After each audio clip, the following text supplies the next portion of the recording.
Meenu TV.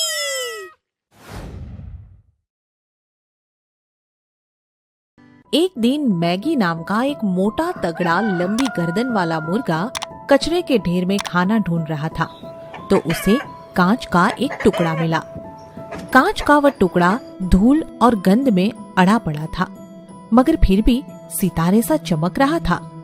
Maggi ने उसे उलट पलट कर देखा और फिर उदास होकर सोचने लगा। मुर्गा पत्थर के टुकड़े की तरफ उदास भाव से देखते हुए बोला, तुम मेरे किसी काम के नहीं। अगर तुम मक्का का दाना होते तो मुझे बहुत खुशी होती। मैं तुम्हें झट से उठाकर खा लेता और इस तरह मेरी कुछ भूख तो मिटती। ये कहकर मैगी खाने की तलाश में दूसरी तरफ जाने लगता है, मगर तभी उसके पीछे से कोई उसे आवाज देता है। यह आवाज सुनकर मैगी पीछे मुड़कर देखता है तो सचमुच हैरान ही रह जाता है। वह कांच का टुकड़ा तो उसकी तरफ बोलने लगा था। मैगी आश्चर्य से देखते हुए कहता है, अरे तुम तो मेरी तरह बोलने लगे। ये तो बड़े मजे वाली बात हो गई। तुम्हारा क्या नाम है? मेरा नाम मैगी है। मेरा ये नाम मेरी मालकिन ने रखा है। वो बहुत प्यार करती है मुझे। कांच का टुकड़ा मैगी को समझाता है, जानते हो मैगी, मैं कौन हूँ? मैं एक बहुत ही कीमती हीरा हूँ। मेरी कीमत लाखों रुपए है। मैगी मुंह बनाकर उदास भाव से बताता है, पर मक्का का दाना तो नहीं हो ना। मेरे लिए तो मक्के के दाने की कीमत है। मुझे बहुत भूख लगी है और तुम्हारी जगह मक्का का दाना होता तो मैं उसे खा लेता। खैर छोड़ो, मुझे खाना ढूंढना है और मैं जा रहा हूँ। Good bye friend. ये कहकर मैगी एक और चल देता है, लेकिन कीमती हीरे की आवाज से फिर से उसे रुकना पड़ता है। मैगी थोड़ा नाराज होकर कहता है, जो कहना है जल्दी कहो भाई। अब मैं ज्यादा देर तक नहीं रुक सकता। कीमती हीरा उसे समझाता है, तुम मुझे इस कचरे के ढेर से उठाकर कहीं सुरक्षित जगह पर छुपा दो प्लीज। यहाँ कूड़े के ढेर में मेरा दम घुटता है। पर मैं तुम्हें क्यों छिपाऊं? तुम मेरे किस काम के? ये सही है कि आज तुम्हें मेरी जरूरत नहीं है, मगर कल को तुम्हें मेरी जरूरत पड़ सकती है। मैं तुम्हारे किसी काम आ सकता हूँ फ्रेंड। हीरे की यह बात मैगी को बहुत अच्छी लगती है और वह उस हीरे को कचरे के ढेर से उठाकर एक खेत में छिपा देता है। इस तरह कुछ दिन बीत जाते हैं। फिर एक दिन मैगी की मालकिन के घर उसके 2 मेहमान आते हैं और वे मैगी को देखकर कहते हैं, मुर्गा तो देख, कितना मोटा तगड़ा है। हाँ भाई, बड़ा मोटा तगड़ा मुर्गा है। इसकी दावत उड़ाने को मिल जाए तो मजा आ जाए। तू बिल्कुल भी चिंता मत कर, आज इसी की दावत उड़ाने को मिलेगी। सैम और शैली दोनों मैगी की मालकिन से मुर्गे की दावत मांगते हैं, तो वह अपने मेहमानों को खुश करने के लिए इस दावत के लिए मान जाती है। इस तरह मैगी की शामत आ जाती है और उसकी मालकिन एक चाकू लेकर उसकी गर्दन काटने के लिए आगे बढ़ती है। मैगी मालकिन की खुशामद करते हुए कहता है, मालकिन, मुझे मत मारो, मेरी जान बख्श दो। अगर आप मुझे कभी भी ना मारने का वादा करें तो मैं आपको लाखों रुपए की कीमत का एक हीरा लाकर दे सकता हूँ। मालकिन की आंखें लालच में फैल जाती है। क्या? लाखों रुपए का हीरा तू लाकर देगा? जा जा, जल्दी से लाकर दे। मेरे प्यारे मैगी, अगर तू हीरा लाया तो वादा करती हूँ तुझे कभी नहीं काटूंगी, हमेशा अपने पास रखूंगी। लालच में आकर वह मैगी को छोड़ देती है और मैगी हीरा लाने के लिए खेत में जाता है। वह जमीन खोदकर हीरा बाहर निकालता है और उस हीरे को अपनी मजबूरी बताता है।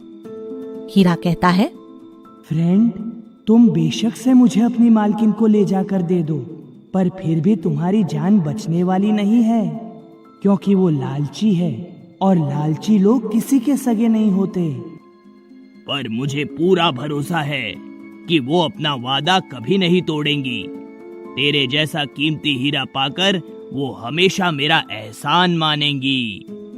मैगी हीरा लेकर अपनी मालकिन को दे देता है और वो बहुत खुश होती है, मगर फिर भी उसका एहसान मानने की बजाय उसे काट कर अपने मेहमानों के लिए दावत की तैयारी में लग जाती है। मैगी डर से कांपते हुए कहता है, मालकिन, आपने तो मुझे कभी न काटने का वादा किया था। मुझे माफ कर देना मैगी, कीमती हीरा पाने की खुशी में मुझे अपने मेहमानों को दावत तो देनी ही पड़ेगी ना। इस तरह हीरे की बात सच साबित हो जाती है कि लालची लोग किसी के सगे नहीं होते। कानपुर में रणवीर अपने दादाजी के साथ रहता है। रणवीर 18 साल का एक हैंडसम लड़का है। रणवीर की एक दोस्त है जिसका नाम किट्टू है, जो पड़ोस में ही रहती है। सुबह के समय एक पार्क में रणवीर और किट्टू बात कर रहे होते हैं। यार, काश मुझे BMW कार मिली होती। कहाँ से मिलेगी? ख्वाब पूरा करने के लिए कमाना होता है। अगर कोई खजाना मिल जाता तो मैं सबसे पहले कार ही खरीदती। खजाना? वैसे ये सिर्फ कहानियाँ हैं जो मुझे मेरे दादाजी भी सुनाते थे। अगर ये सच होता तो कितना सही होता। चल किट्टू, ऐसी कोई गुफा खोजते हैं। रणवीर और किट्टू अपने घर बिना बताए दूर जंगल में खजाने की गुफा खोजने के लिए निकल जाते हैं। रणवीर और किट्टू को चलते चलते रात हो जाती है और वह एक जंगल में रुक जाते हैं। हम खजाने की खोज में घर से कितना दूर आ गए हैं और अब रात भी बहुत हो चुकी है। हमें यहीं कहीं आसपास ही सोना होगा। अगर यहाँ कोई जंगली जानवर आया तो क्या होगा? कोई भी चीज मुफ्त नहीं मिलती है, कुछ ना कुछ तो बलिदान देना होता है। रणवीर, वैसे हमें खजाना मिल तो जाएगा ना? मुझे किसी खजाने के बारे में जानकारी नहीं है। मैं तो सिर्फ दादाजी की कहानी के आधार पर यहाँ आया हूँ। हिम्मत मत हारो रणवीर, कोशिश करने वालों की कभी हार नहीं होती।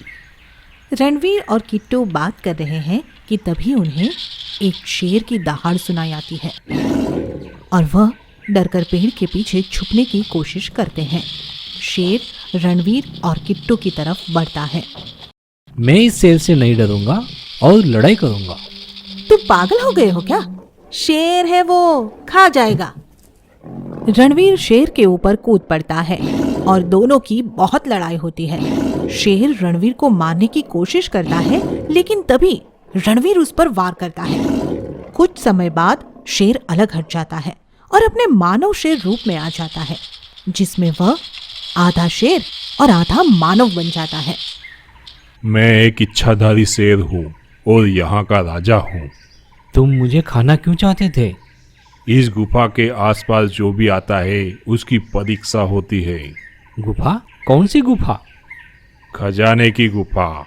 और मैं अच्छी तरह से जानता हूँ कि तुम किसी खजाने की तलाश में हो। हाँ, आपने सही पहचाना, हमें खजाना चाहिए। शेर उनको खजाने की गुफा का रास्ता बताकर चला जाता है। रणबीर और किट्टू रास्ता खोजते हुए गुफा में पहुंच जाते हैं। गुफा अंदर से बहुत बड़ी है, जिसमें 2 बड़े पत्थर हैं और एक मसाल जल रही है। वहां एक बहुत लंबा और भारी शरीर वाला राक्षस है, जिसके 3 सिर हैं और लंबे दांत हैं। दिखने में वो बहुत डरावना है और उसका नाम कांपा है। हमारे लिए नया भोजन आ गया। अब ये नई आफत कौन है? क्यों पागल लड़की, तू मुझे देखकर नहीं पहचान सकती कि मैं कौन हूँ? मैं कांपा राक्षस हूँ और अब मैं रणवीर को खा जाऊंगा। वह तुमसे विवाह करूंगा। रणवीर, मुझे बहुत डर लग रहा है, प्लीज यहाँ से वापस चलते हैं। तभी वहाँ शेर भी आ जाता है और वह रणवीर को एक जादुई काला चश्मा देता है। रणवीर ने वह चश्मा लगाया और वह हैरान रह गया कि उसे खजाने की गुफा भी उसमें दिख रही थी और कांपा राक्षस का राज भी वह देख पा रहा था। तू ये चश्मा लगाकर खुद को हीरो समझ रहा है? आजा बेटा, मुझसे युद्ध कर, देखते हैं किसमें कितना है दम। कांपा राक्षस जादू से एक भाला मांगता है और रणवीर पर फेंकता है। रणवीर को भी चश्मे की मदद से एक तलवार मिलती है और वह कांपा को मारता है, लेकिन किसी पर भी इसका असर नहीं होता। कांपा रणवीर को उठाकर फेंकता है। रणवीर दूर जाकर गिरता है और बदले में कांपा के पेट में तलवार मारता है, लेकिन कांपा पर इसका कोई असर नहीं पड़ता और वह जोर जोर से हंसता है। मैं इस खजाने की गुफा का मालिक हूँ। मैंने ही इस इच्छाधारी शेर को यहाँ से भगाया है और अब मेरा कोई कुछ नहीं बिगाड़ सकता है। तू अब जिंदा नहीं बचेगा। रणवीर अपने जादुई चश्मे की मदद से देखता है कि कांपा राक्षस की बीच वाली खोपड़ी में उसके प्राण हैं। यदि वहां वार किया जाए तो वह मर सकता है, अन्यथा उसे कोई नहीं मार पाएगा। रणवीर एक धनुष बाण मंगाता है और कांपा पर तीर चलाता है, लेकिन वह नहीं मरता। कांपा तेज हंसता है। रणवीर तेजी से ऊंचा उछलता है और एक तीर कांपा की बीच वाली खोपड़ी में मारता है। कांपा की आंख बाहर निकल आती है और वह नीचे गिरकर मर जाता है। शेर मानव रूप में आ जाता है। रणवीर, तुमने कांपा राक्षस को मारकर बहुत ही हिम्मत का काम किया है। अब से पहले भी यहाँ बहुत लोग आए, लेकिन कोई इसे मार न सका। मैं इसीलिए ही बाहर रुककर सबकी परीक्षा लेता था। इसमें आपके जादुई चश्मे का भी कमाल है। आओ, मैं तुमको अंदर गुफा में खजाने के पास ले चलता हूँ।